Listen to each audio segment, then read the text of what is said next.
Hi, this is doctor Loknath, BHMS CCMP PG diploma diabetology. మనకు ఒక patient వచ్చారు ఈరోజు. వాళ్ళు చెప్పిన కంప్లైంట్ ఏంటంటే, సార్ మాకు సి విటమిన్ డెఫిషియన్సీ అని చెప్పారు. సో, మేము చాలా ఎక్కువగా ఉసిరికాయలు, అదే రకంగా నిమ్మకాయ ఇలాంటివన్నీ ఎక్కువగా తింటున్నామండి. సో, ఈ మధ్య ఈ వేళ్ళు అవి వాపులు రావడం, మోకాళ్ళు అవి వాపులు రావడం అనేది జరుగుతుందండి.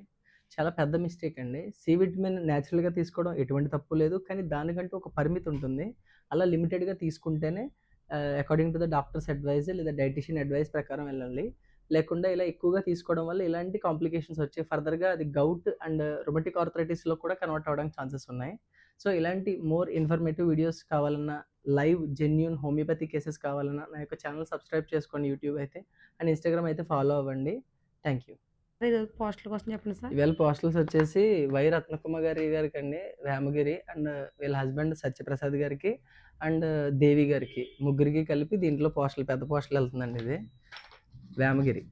అండ్ రామరాజు గారికి ఈయనకి విశాఖపట్నం వెళ్తుందండి మెడిసిన్. రాయుడు చాముండేశ్వరి గారికి ఈవిడికి హైదరాబాద్ వెళ్తుందండి పార్సిల్, సికింద్రాబాద్.